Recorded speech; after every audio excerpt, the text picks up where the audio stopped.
Welcome to 2021. As we look back upon 2020, we see a country in the United States has been deeply divided by political divisions, by COVID divisions. Some people want to wear a mask, some people don't. Some people want to go out and do business as normal, other people don't. The government stepped in different places doing different things and said you absolutely can't run that business. You can't go to that church building. You can't do and you can't do and you can't do.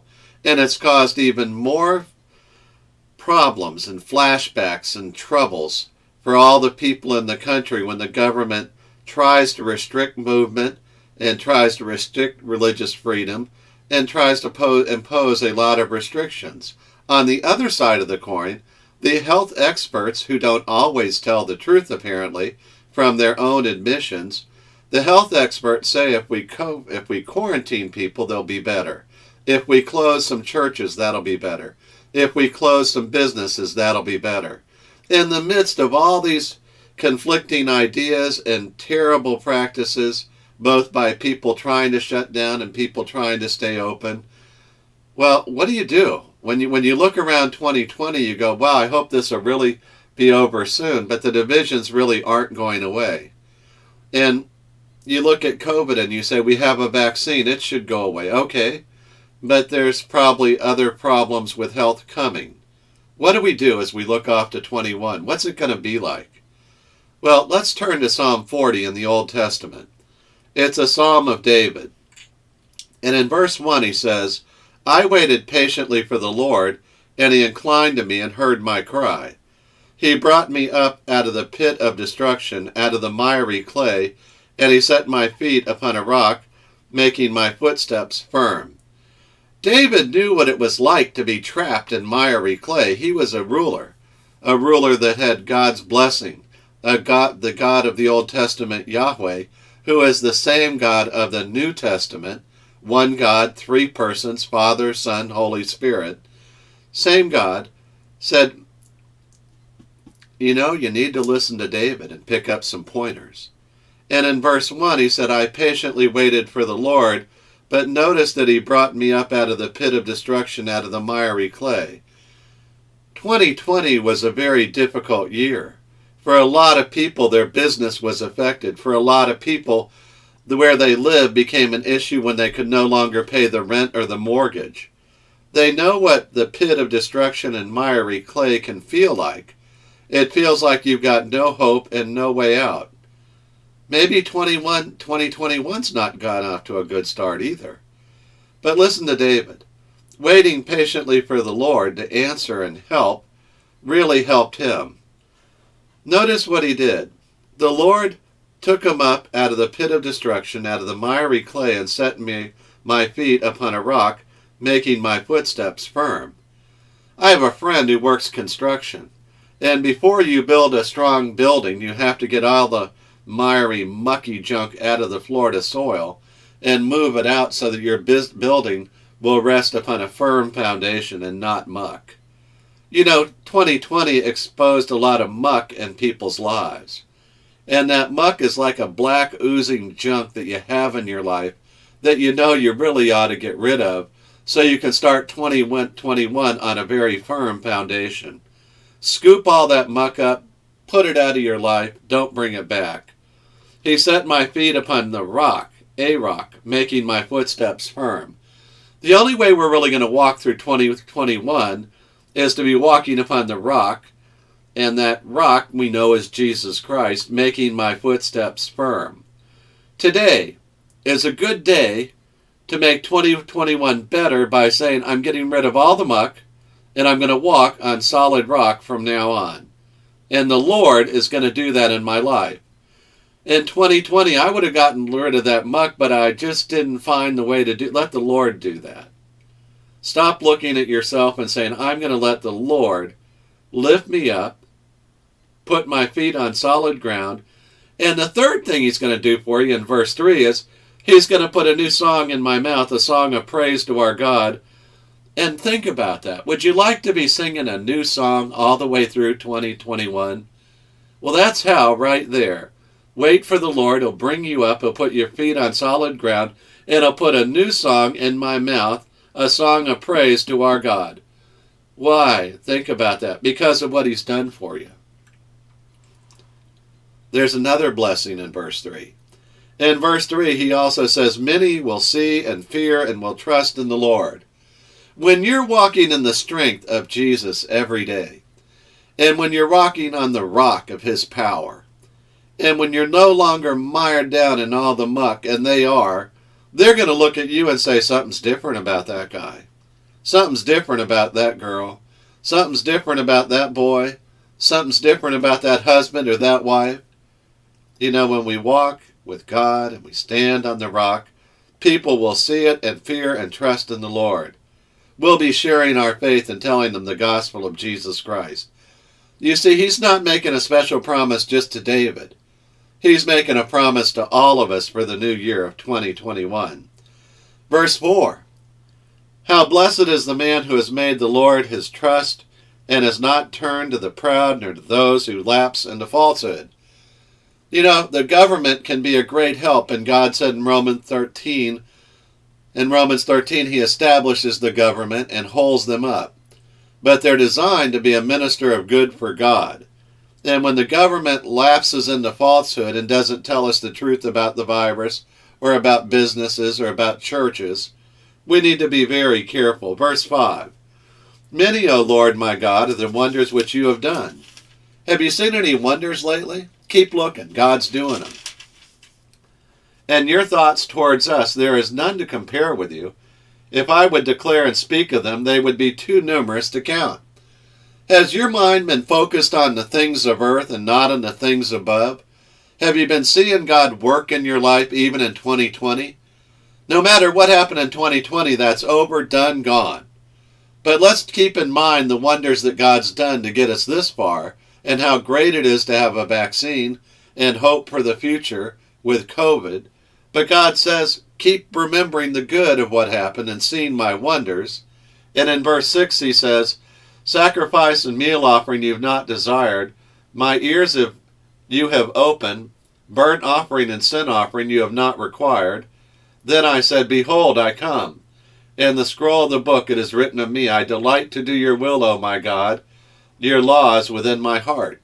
Those words describe Jesus the Messiah, who's coming in David's time, but has come. He was Jesus of Nazareth.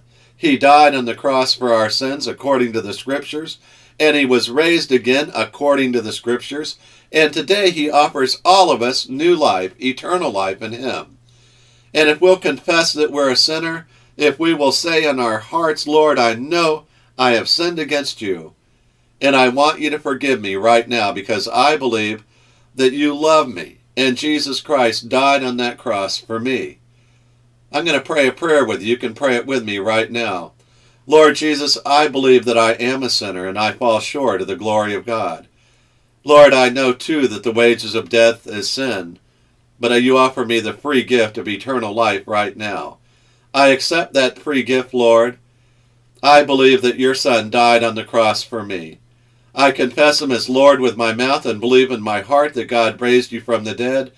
Lord, I believe that you have died for me and that I am now forgiven because Jesus paid the debt for me. I repent of my sins and turn to you, Lord. Thank you for saving me.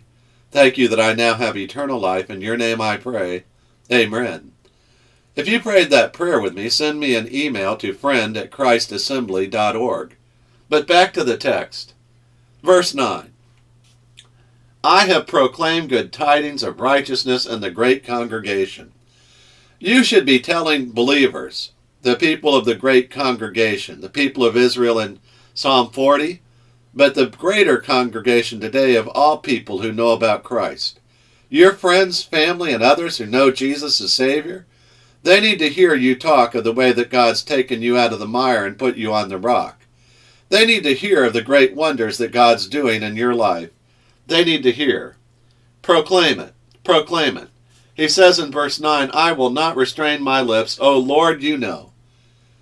God says, I really want you to know about all the great things that I'm doing in other believers' lives. And the only way that's really going to happen is for people who've been blessed by God to go out and talk about that and let other believers know.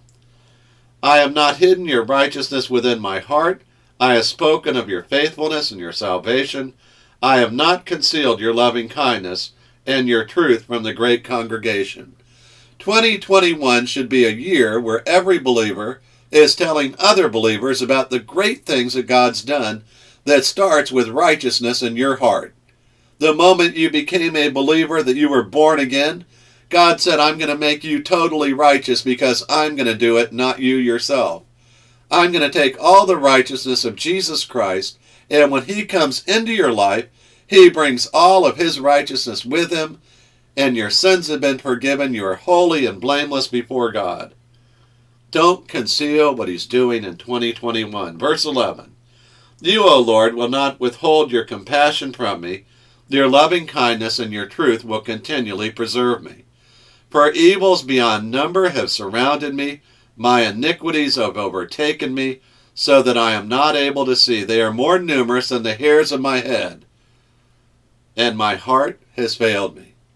Maybe you got into deep trouble in 2020, and you've fallen into great wickedness. You've fallen into serious trouble, that your wickedness are more than the hairs of your head. Well, you're just like David at that point.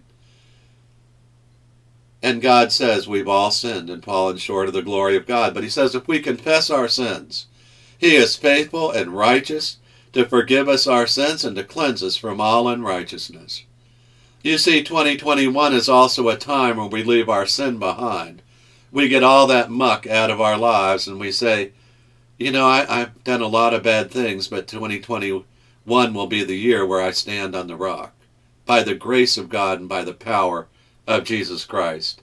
Verse 13. Be pleased, O Lord, to deliver me. Make haste, O Lord, to help me. Let those be ashamed and humiliated together who seek my life to destroy it. Let those be turned back and dishonored who delight in my hurt. And you go, Bert, you know, there are people out to get me, my family, other people I know. 2021 looks kind of dark. The landlord's calling. The mortgage company's calling.